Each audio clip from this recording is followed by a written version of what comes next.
Hello दोस्तों, मैं नीतू आपका स्वागत करती हूँ इस रिवीजन सीरीज में। और ये जो है ये आपका 7th सीरीज होगा।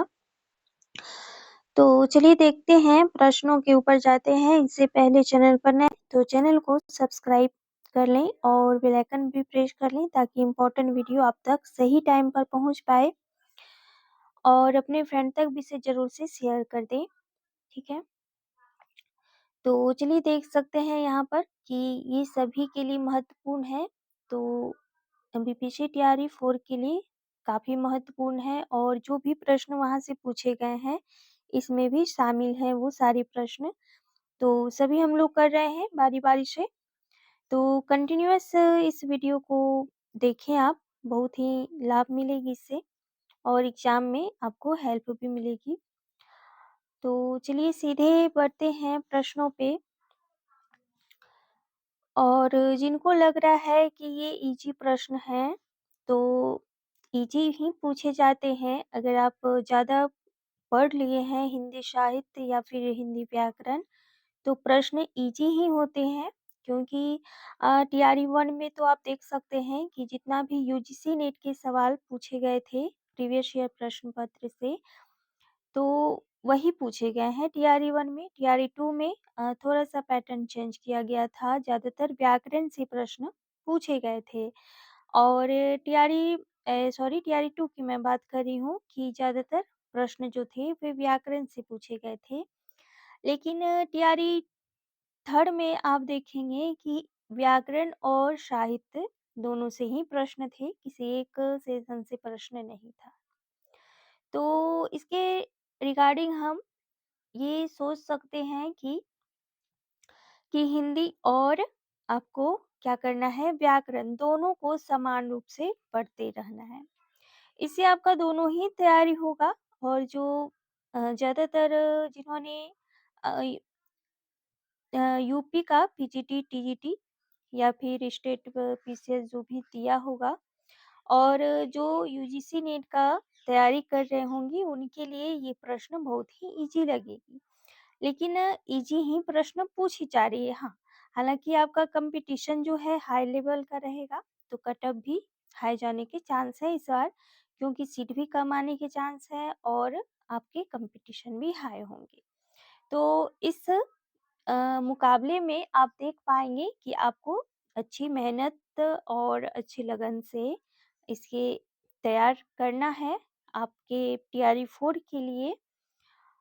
तो चलिए बढ़ते हैं, क्योंकि अगर आपके एग्ज़ाम में कोई प्रश्न आते हैं और आप सरल को भी गलत कर पाते हैं, तो ये आपका जो है डिमेरिट होगी, ठीक है? तो चलिए बढ़ते हैं प्रश्नों पे। और आज का जो पहला प्रश्न देख पा रहे हैं क्या है?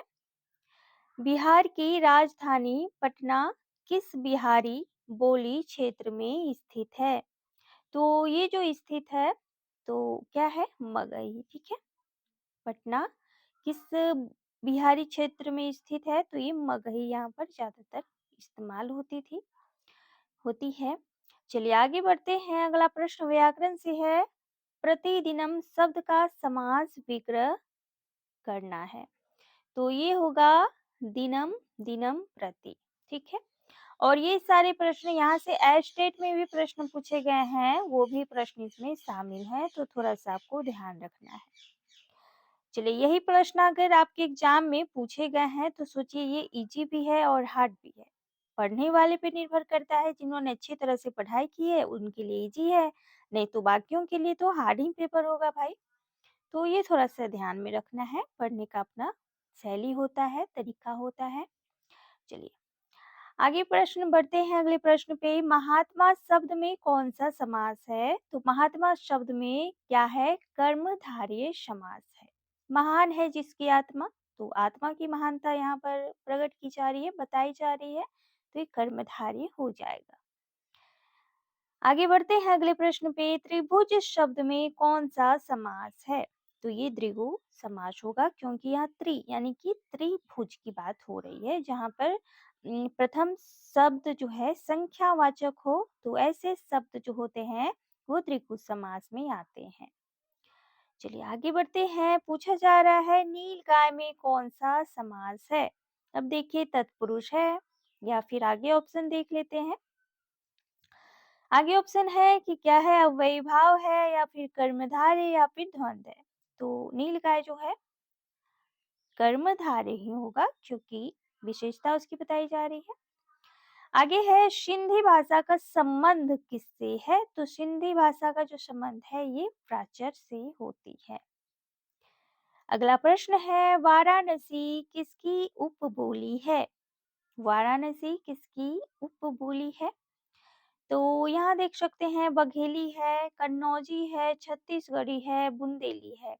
तो ये जो प्रश्न था ये हटा दिया गया था प्रश्न पत्र से, तो इसे बाद में देखेंगे क्योंकि इसमें गड़बड़ थी, ठीक है। तो ये थोड़ा सा ध्यान में रखना है क्योंकि ये जो प्रश्न थी हटा दी गई थी। आगे प्रश्न है पश्चिमी हिंदी की कितनी बोलियां हैं? तो पश्चिमी हिंदी की जो बोलियां हैं ये 5 हैं। कौन कौन से हैं वो थोड़ा सा कमेंट में आप बताइएगा, तो रिवीजन भी आपका होगा साथ में। चलिए आगे बढ़ते हैं अगले प्रश्न पे। अगला प्रश्न है पश्चिमी हिंदी के अंतर्गत कौन सी बोली नहीं आती है? अब देखिए कि यहाँ पर पूछ लिया गया कि कितनी बोलियां हैं, 5 है, लेकिन अगले ही प्रश्न पे इस तरह के प्रश्न पूछे गए हैं तो आप अवगत भी हो जाएंगे। तो यहाँ पूछी जा रही है कौन सा पश्चिमी हिंदी के अंतर्गत नहीं आती है? छत्तीसगढ़ी नहीं आएगा क्योंकि ये पूर्वी हिंदी के अंतर्गत आती है और पूर्वी हिंदी में कितनी बोलियां हैं? 3 है। अवधी, बघेली और छत्तीसगढ़ी, ये 3 बोलियों को ध्यान में रखना है। ये पूर्वी हिंदी के अंतर्गत आती है और पूर्वी हिंदी किसके अंतर्गत आएंगी? तो ये अर्ध मागधी के अंतर्गत आती हैं, ध्यान रखना है। और बाकी देख सकते हैं कौरवी, बुंदेली, छत्तीसगढ़, ये सॉरी देखिए कि हाँ ठीक है, छत्तीसगढ़ी, ठीक है, छत्तीसगढ़ी यहाँ पे दिया है। छत्तीसगढ़ यहाँ पर देख सकते हैं दोनों में माइनर अंतर थोड़ा सा है, तो आप ये थोड़ा सा ध्यान में रखना है, ठीक है। तो ये नहीं आएगा। यहाँ पर बोली पूछी जा रही है तो छत्तीसगढ़, ये कैसे होगा भाई? तो ये भी नहीं होगा, ठीक है, ये भी नहीं होगा। तो कौरवी और बुंदेली होगा। जो ये पश्चिमी हिंदी के अंतर्गत कौन सी बोली पूछी जा रही है? तो कौरवी, बुंदेली और 3 है हरियाणवी। हाँ, छत्तीसगढ़ हो सकता है, ठीक है। तो ये होगा छत्तीसगढ़ी नहीं होगा, ठीक है, ये नहीं होगा। तो ये ऑप्शन ही राइट होगा। चलिए आगे देख लेते हैं अगले प्रश्न पे। अगला प्रश्न है खड़ी बोली की पहली रचना है। तो खड़ी बोली की जो पहली रचना है वो कौन सी है? अब यहाँ भी देख सकते हैं कि स्टार लगी हुई है, तो ये भी प्रश्न हटाया गया था क्योंकि ये जो पूछी गई थी, यहाँ पर थोड़ा-सा आप देख सकते हैं कि नासिकेत उपाख्यान सदल मिश्र का है, ढोला मारूरा दूल्हा किसका है? और आसी। यहाँ पर क्वेश्चन में थोड़ा-सा उतार-चढ़ाव देख सकते हैं। इसके मुताबिक अगर बात की जाए तो प्रेम सागर होगा। लेकिन खरी बोली की पहली रचना पूछी जा रही है तो फिर यहाँ पर थोड़ा-सा गड़बड़ वाली बात है, ठीक है? तो इस तरह के प्रश्नों को आप थोड़ा-सा ठहर कर आंसर देना क्योंकि देखिएगा कि ऑप्शन में क्या है, जल्दीबाजी में नहीं आंसर रखना है, ठीक है? हालाँकि जो गलत होगा वो हटा दी जाती है, लेकिन फिर भी आपको मैं बोलूँगी कि अगर इस तरह से प्रश्न पूछे जाएँ, तो आप थोड़ा-सा ठहर कर आंसर देना है। चलिए आगे बढ़ते हैं अगले प्रश्न पे। निम्न में से कौन एक अल्पप्राण ध्वनियाँ है? तो अल्पप्राण की बात हो रही है, अल्पप्राण और महाप्राण। सॉरी, अल्पप्राण और महाप्राण आपको ध्यान में रखना है। हालाँकि सभी को पता होता है, लेकिन फिर भी ये थोड़ा-सा ध्यान में रखना है क्योंकि आप जानते हैं कि बहुत ही सरल प्रश्न यहाँ से बनते हैं, लेकिन यही प्रश्न आपके जल्दीबाजी में वहाँ पर दिमाग से उतर जाते हैं और गलत हो जाते हैं, तो थोड़ा-सा ध्यान रखना है। तो देखिए यहाँ पर ये ऑप्शन आपका राइट होगा। अल्पप्राण ध्वनि कौन-सी है? क है, ठीक है? क है। आगे बढ़ते हैं अगले प्रश्न पे। अगला प्रश्न जो है, निम्नलिखित में से कौन मूर्धन्य ध्वनि नहीं है? तो मूर्धन्य ध्वनि की बात हो रही है ट, ठ, ड, ढ यहाँ तक आएगा। ढ नहीं आएगा क्योंकि यहाँ पर देख सकते हैं अ, ये जो है बिंदी लगी हुई यहाँ पर, इसीलिए ढ के अंतर्गत नहीं आता है, ढ के अंतर्गत सिर्फ़ ये आता है जिसमें बिंदी ना लगी हो। तो ये माइनर चीज़ को आप थोड़ा-सा ध्यानपूर्वक देखना है आपको, तभी आपको क्वेश्चन को टिक आउट करना है क्योंकि देख सकते हैं कि एक में बिंदी लगी हुई है, एक में बिंदी नहीं है। अगर आप लगा देंगे डी ऑप्शन तो आपका आंसर जो है गलत माना जाएगा, तो इसलिए थोड़ा-सा ध्यान रखना है ऐसे प्रश्नों को। तो डी ऑप्शन आपका राइट होगा, ठीक है? ये मूर्धन्य ध्वनियाँ नहीं है। आगे देख लेते हैं प्रश्न को, निम्नलिखित में कौन देशज शब्द है? तो वो देशज जो शब्द है ये जूता है और बाकी कीमत, हैजा, देहांत ये सारे किसी न किसी शब्द समूह से जुड़े हुए हैं। चलिए, आगे देख लेते हैं। अगला प्रश्न जो है, कौरवी भाषा का उदय किससे हुआ है? तो कौरवी का उदय जो हुआ है पश्चिमी हिंदी से, अभी आप लोगों ने देखा, ठीक है? पूर्वी हिंदी का तो मैंने अभी ज़िक्र ही कर दिया और बिहारी, तो बिहारी तो अलग ही बातें हैं, अलग ही चीज़ है, इनमें भी 3 बोलियाँ आती हैं। चलिए आगे बढ़ते हैं अगले प्रश्न पे। हिंदी किस परिवार की भाषा है? तो ये जो है भारूपीय, भारत और यूरोपीय संबंधी जो मिलकर जो बनी हुई है, तो इसीलिए जो हिंदी है ये भारूपीय भाषा के अंतर्गत आती है। आगे देखते हैं कि दशानन निम्नलिखित में से कौन सा शब्द है? दशानन बोली जा रही है। चलिए देख लेते हैं ऑप्शन को। ऑप्शन क्या है? तो ये क्या रूढ़ है, योग रूढ़ है या फिर यौगिक है? तो ये बिल्कुल योग रूढ़ होगा। क्योंकि इस तरह के प्रश्न इस तरह के जो शब्द होते हैं, ये किसके अंतर्गत आए हैं? ये बहुव्रीहि समास के अंतर्गत भी आते हैं, जो योग रूढ़ वाले शब्द होते हैं, थोड़ा-सा यहाँ पर ध्यान रखना है आपको, तो आप आसानी से कर जाएँगे ऐसे प्रश्न को। चलिए आगे बढ़ते हैं अगले प्रश्न पे। देवनागरी लिपि के विषय में क्या सत्य नहीं है? तो यहाँ देख सकते हैं कौन-सा सत्य नहीं है। तो यहाँ पर यह दाएँ से बाएँ लिखी जाती है। इसकी उत्पत्ति नागर ब्राह्मणों से मानी जाती है या फिर यह वर्णात्मक लिपि है या फिर इसमें सिरोरेखा का प्रयोग किया जाता है। तो ए और सी जो है ये क्या होगा आपका?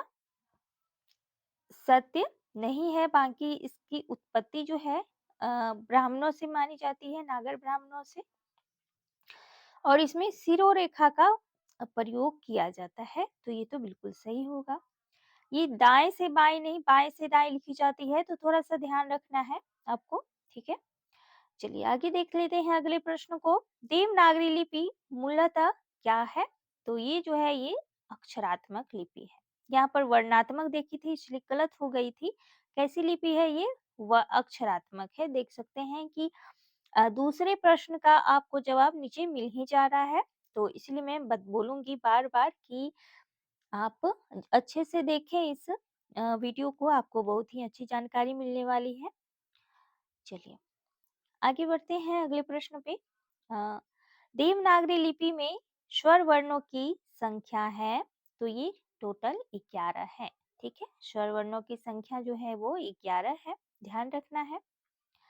आगे देख लेते हैं, देवनागरी लिपि का विकास किससे हुआ है? तो ये किससे हुआ है? ये ब्राह्मी लिपि से हुई है। तो थोड़ा-सा आपको यहाँ पर ध्यान रखना है इन प्रश्नों को।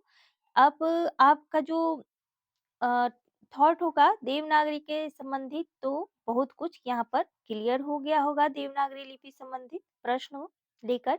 तो इसी तरह के आगे भी जो सीरीज मैं लेकर आने वाली हूँ, उसमें एक-एक टॉपिक पे हम लोग अच्छे प्रश्न करने वाले हैं, जो कि आपके एग्जाम के लिए काफ़ी महत्वपूर्ण होने वाले हैं। तो ज़रूर से चैनल को सब्सक्राइब भी कर लें और लाइक भी करते रहें। आगे बढ़ते हैं, बादल का पर्यायवाची शब्द नहीं है। तो बादल का जो पर्यायवाची शब्द कौन-कौन सा है? अभ्र होता है, जीभूत होता है, वारिद होता है, मरकट किसका? ये जो मरकट है, ये किसका पर्यायवाची शब्द है? थोड़ा-सा बताइएगा, बहुत ही इम्पोर्टेंट है और पूछे गए प्रश्न है।